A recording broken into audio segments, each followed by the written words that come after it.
A very good morning, students. In our last discussion, we did discuss about the meaning of the word excess demand. Okay, so this word, that is the excess demand, is something, a situation when demand is more than what is actually needed, or more than it is what is actually required. We did also discuss about the various causes. What are the causes that are responsible to this? That means that are responsible for this excess demand. So now let's talk about another term, which is the opposite of this particular situation. That is the concept of deficient demand. Here, the word deficient, that means it refers to something that is not enough. Okay, something that is too less than what we required. Okay, so deficient demand here means it is a situation when the demand is very, very less than what it is uh, compared to the supply. Further, if you look at the notes over there, it's written like this. One of the famous economists, that is Lord Keynes, he tried to explain what is this deficient demand. Deficient demand referred to a situation when demand is less than aggregate supply. So in simple words, what is this deficient demand? It is simply a situation when demand is very, very low, when demand is very, very less.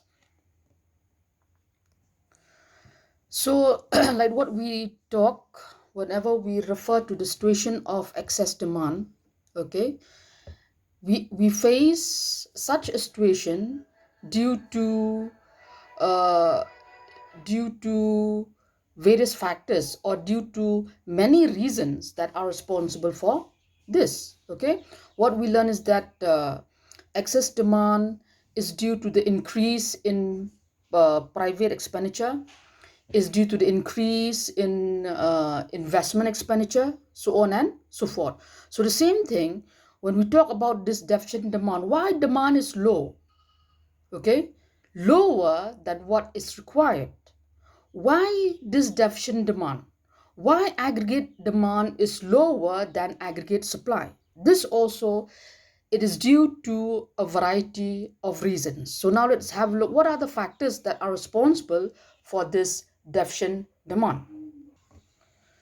So looking at a two-sector economy, or a two-sector closed economy, deficiency of demand occurs largely due to two main reasons. One is due to a reduction in private consumption expenditure. Okay, that means if I say in private consumption expenditure, we're talking about the expenditure of the household. We're talking about the expenditure of a family, so to say. Okay, so one of the reasons that give why demand is low, why aggregate demand is low, is because due to the fall in the private consumption expenditure. Families or household, due to a variety of reasons, they don't consume more, they don't buy more, or of all the different goods and commodities, and because of that, it gave birth to a problem, that is a problem of deficient demand. Why, if you talk about this private consumption expenditures, if you talk about a family or a household, why is the demand is very, very low? Yes, that too, it might be uh, they don't want to spend more. Okay, or it might be out of the income that that they receive, they don't want to incur, they don't want to spend, but instead of spending, they want to save.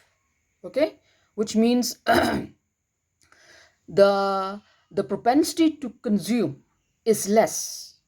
Okay, whereas if you talk about their propensity to save increases, so that will result to a fall in private consumption expenditure. The other factor, it is a reduction in the private investment expenditures. Here, if you talk about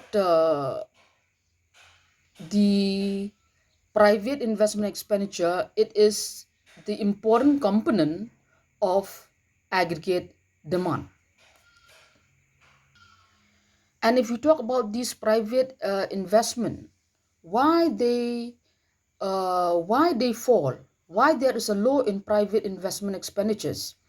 The thing is, if you talk about a private sector, okay, whenever he invests with a motive. That means he wanted to maximize, he wanted to earn huge amount of profits. So if I talk about this area, that means whenever we talk about a producer, his business, okay, the the the the picture of a producer, okay, looking at him, he do face a situation or a picture in which there are so many ups and downs in his businesses. Okay, there might be at one point of time he do able to obtain huge amount of profits, and at another point of times there is a loss. So there will always be these ups and downs whenever we talk about a private producer or an individual. So a situation will come when a private investor, he don't want to invest more. Why? Is because looking at the situation in and around him, he realized that for example, if he's a producer of a different goods and commodities, the demand is low, so he don't want to invest, he don't want to produce more. Okay, so that also is another factor that is responsible for this deficiency demand, that is due to a reduction in the investment from the private sector.